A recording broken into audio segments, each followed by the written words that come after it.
അന്ന് ബീച്ചിൽ പോയതിന്റെ ബാക്കി വീഡിയോ എടുക്കാൻ പറ്റിയിട്ടായിരുന്നു കേട്ടോ. അന്ന് രണ്ടാളും കൂടി കാവടി പോയി ഐസ്ക്രീം മേടിക്കാന്ന് പറഞ്ഞില്ലേ, ആണ് ഒരു ഐസ്ക്രീമേ മേടിച്ചോളൂ. അവൾക്ക് മാത്രം സാധാ അവൾ കോണാണ് മേടിക്കാറുള്ളത്, വല്ലപ്പോഴാണ് കുടിക്കാറും ഉള്ളത്.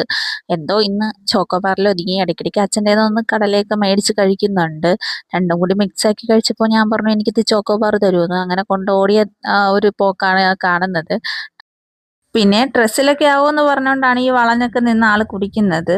എന്തായാലും ഞാൻ ഡ്രസ്സിലൊന്നും ആക്കരുതെന്ന് പറഞ്ഞ സ്ഥിതിക്ക് അവൾ ആക്കിയിട്ടേ അടങ്ങുള്ളൂ എന്നുള്ള രീതിയായി. പിന്നെ ഡ്രസ്സിലൊക്കെ ആയി. പിന്നെ അവളുടെ അച്ഛൻ ടവലൊക്കെ എടുത്തുകൊണ്ട് വന്ന് തുടയ്ക്കുന്നുണ്ട്.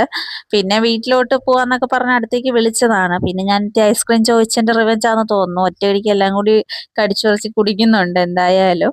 പിന്നെ വല്ലപ്പോഴുമാണ് മേടിച്ചു കൊടുക്കുന്നത്. ആൾക്ക് ചോക്ലേറ്റിന്റെ കോണാണ് എപ്പോഴും ഇഷ്ടം. അതെന്തായാലും അവൾ മേടിച്ചില്ല. എന്ത് പറ്റിയെന്ന് അറിയത്തില്ല. പിന്നെ ഐസ്ക്രീമൊക്കെ കുടിച്ചിട്ട് പതുക്കെ വന്നാൽ മതി എന്ന് അവളുടെ അമ്മാമ്മയുടെ മറുപടി കേട്ട ഉടനെ അവള് അങ്ങനെ ആവട്ടെ എന്ന് വിചാരിച്ച് ഒറ്റയടിക്ക് വലിച്ചു വാരി കുടിക്കാൻ തുടങ്ങി.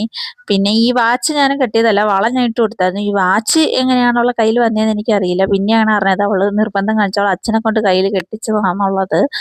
പിന്നെ ആളുടെ ഇഷ്ടത്തിനാണ് കേട്ടോ ആ ബോയും കാര്യങ്ങളൊക്കെ എടുത്ത് വെച്ചിരിക്കുന്നത്. അവൾക്ക് ഭയങ്കര ഇഷ്ടമാണ് ഒരുങ്ങാനും എല്ലാം. പിന്നെ കുറച്ച് അപ്പുറത്തോട്ട് കുറച്ച് പുതിയ കൊച്ചുങ്ങളൊക്കെ വന്നപ്പോൾ ആ കൊച്ചുങ്ങളെയൊക്കെ നോക്കി നിൽക്കുന്നുണ്ട്. കുറച്ചും കൂടി ഇരുന്നെങ്കിൽ ആ പിള്ളേരോട് കളിച്ചിട്ടൊക്കെ വരത്തുള്ളായിരുന്നു. അത് നമുക്കറിയാവുന്നതുകൊണ്ട് തന്നെ അവളെയും കൊണ്ട് നേരത്തെ വീട്ടിലോട്ട് പോന്നു.